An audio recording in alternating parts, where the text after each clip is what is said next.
हमें तो हे पूछिले बरतिया ए बरतिया से केकरा लागी ए करेलू छठ बरतिया से केकरा लागी।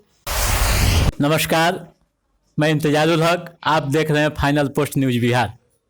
साथियों, अभी हम लोग शहर के हिंदी बाजार में संचालित प्रजापिता ब्रह्मा कुमारी ईश्वरीय विश्वविद्यालय सेवा केंद्र पर हैं। दीपावली का माहौल है, पूरी तैयारी चल रही है। दीपोत्सव के लिए हर तरह से खरीदारी हो रही है। दीपोत्सव का रहस्य क्या है, इसका इतिहास क्या है, क्यों मनाते हैं दीपावली, आइए हम सेंटर प्रभारी विभा बहन।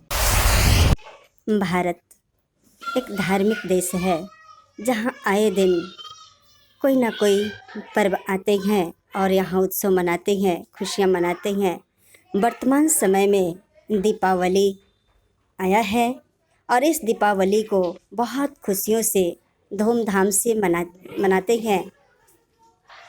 हम दीपावली में विशेषकर सफाई करते हैं, स्वच्छता अपनाते हैं और 8 दिन पहले से ही इसकी तैयारी करते हैं। वास्तव में हम सफाई तो करते हैं, हम इतना तक ध्यान देते हैं कि कहीं कोई भी डस्ट किसी भी कोने में न रह जाए। इतनी महीनता से सफाई करते हैं, स्वच्छता अपनाते हैं। परंतु देखा जाए तो इस सफाई से ज़्यादा ज़रूरत मनुष्य को मन की सफाई की है। कैसे मन की सफाई होगी? मन की सफाई यथार्थ हम अपने मन के अंदर जो नेगेटिव थॉट से आते हैं, जो अनेक प्रकार के एक दूसरे के प्रति बुरा भाव आते हैं, ज़रूरत है उसकी सफाई की कि हम अपने मन के अंदर हर एक के लिए पॉजिटिविटी रखें, हर एक के लिए शुभ भावना शुभकामना रखें। दीपावली में हम मिठाइयाँ खाते हैं, बाहर से विशेषकर ऑर्डर कर अनेक प्रकार की मिठाइयाँ मंगवाते हैं। वास्तव में यह मिठाइयों की परंपरा अपने घर से शुरुआत करने की बातें हैं कि अपने घर में हम शुभ भावना शुभकामना को लेते हुए और स्वच्छता से अपने हाथों से मिठाई बनावें और परमात्मा को भोग लगावें। भोग लगाने के बाद उस मिठाई को स्वीकार करें और मुख मीठा करावे। मिठाई अर्थात हर एक की मुख को मीठा कराने की बातें हैं। वास्तव में यह मुख मीठा करने अर्थात अपने मुख को मीठा बनावे, मधुर वाणियों से बनावे, मीठी मीठी बातों से बनावे, मीठी व्यवहार से बनावे। तो हमें ज़रूरत है अपने मुख को मधुर बनाने की, अपनी व्यवहार को प्यार भरी व्यवहार, अपने संबंध में स्नेह भरी व्यवहार करने की, संबंध निभाने की। जिस तरह के माहौल है, जिस तरह के हालात बने हैं, परिस्थितियाँ बनी हैं, मधुर बात, सकारात्मक सोच कैसे आएगी? किस तरह क्या करेंगे हम, क्या करना होगा समाज को कि सकारात्मक सोच और सकारात्मक बदलाव आए, पॉजिटिव आवे, नेगेटिव दूर हो? इसके लिए क्या करना होगा दीपावली में, कैसे हम उसको दूर कराएं?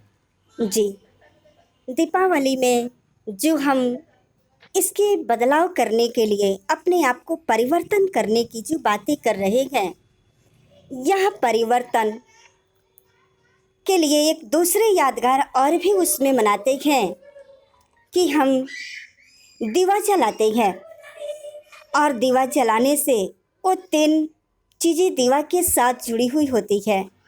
पहला, सबसे पहले हम दीवा रखते हैं, मिट्टी का दीवा, उसमें हम घी डालते हैं, फिर उसके अंदर बाती डालते हैं, फिर उसे जलाते हैं।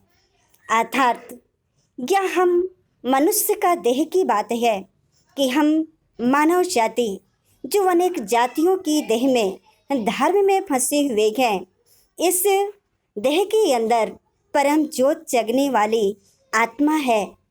वो ज्योति आत्मा का प्रतीक है और जो घी डालते हैं वह है ज्ञान घी की, कि जब इस सारी सृष्टि के अंदर चारों तरफ अंधियारा छा जाता है, अस्वच्छता हो जाती है, हर घर घर से लक्ष्मी का निवास चला जाता है, चारों तरफ दुख अशांति भर जाती है, कला कलेश भर जाता है, उस समय स्वयं परम पिता परमात्मा ने आकर जो देह के धर्म का भान है, जो देह के कारण धर्म के कारण अनेकता है, उस अनेकता को मिटाने के लिए उन्होंने कहा कि हे मानव, यह दीवा रूपी जो दीवा जगाते हैं मिट्टी का यह शरीर है, और शरीर के अंदर चैतन्य आत्मा है जो एक ज्योति के रूप में है, और इसके अंदर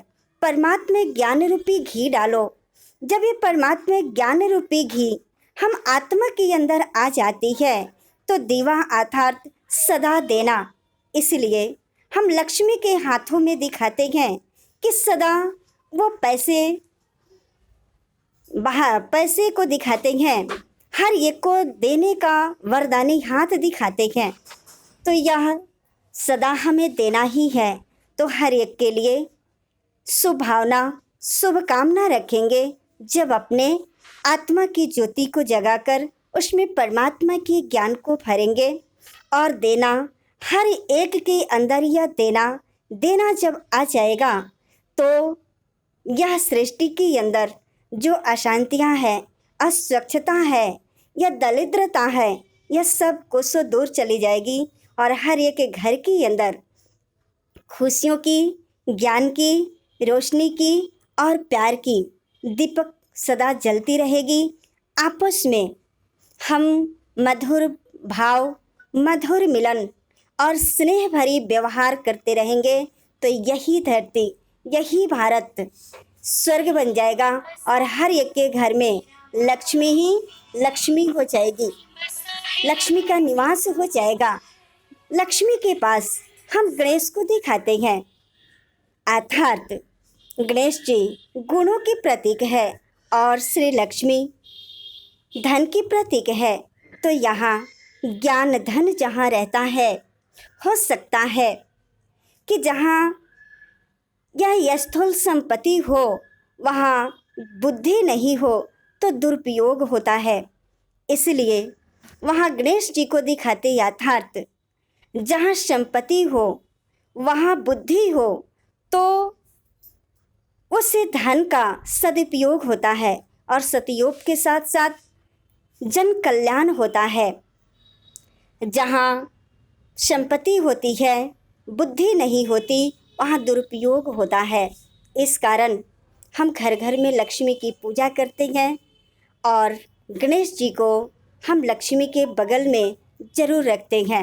यूँ कहें कि मतलब कि धन को सदुपयोग के लिए ही हम लक्ष्मी की पूजा करते हैं, दीपावली मनाते हैं। ये कह सकते हैं कि जो संपत्ति है, जो हमारे पास दौलत है, उसके सही उपयोग के लिए हम दीपावली मनाते हैं, लक्ष्मी पूजा करते हैं। इसका प्रतीक तो यही है, अर्थात जहाँ लक्ष्मी हो वहाँ परमात्मा ज्ञान से, गुणों से हमारे जीवन सजी हुई हो, तब जाकर हम उस संपत्ति की सदुपयोग कर सकते हैं। जहाँ ज्ञान नहीं हो, गुण नहीं हो, वहाँ संभव होता है। इस कोरोना काल में हर एक के अंदर एक भय बैठ गया है और इस भय के कारण अशांति है और जहाँ तक देखें तो हर मानव के अंदर हर चीज़ के लिए कमियां तो हैं ही, भय तो है ही, वो डरे हुए हैं। इस कोरोना काल में इस दीपावली का रूप अगर हम एक आध्यात्मिकता का रूप दे दें तो हमारे मन में शांति आ सकती है और ये शांति के लिए हर रोज़ हम परमात्मा को याद करें और कम से कम सुबह में 20 मिनट और रात सोने से पहले 20 मिनट तक उस परमात्मा को याद कर मेडिटेशन कर शक्ति की प्राप्ति करें। इसके लिए राज्यों की शिक्षा अनिवार्य है। इस राज्यों के अंदर 7 डे का कोर्स दिया जाता है, जिसके अंदर हम आत्म अनुभूति करते हैं और परमात्मा से शक्ति प्राप्त करने की शिक्षा प्राप्त करते हैं। उसके लिए हम हर रोज 1 घंटे मेडिटेशन करते हैं। उस मेडिटेशन करने के बाद ही हमारे जीवन के अंदर वह रोशनी आएगी, आत्म ज्योति जगेगी और हम शांति से रह सकेंगे। जो अशुद्ध वातावरण है उसको भी दूर करने का तरीका मेडिटेशन है। कैसे मेडिटेशन से कैसे दूर होगा?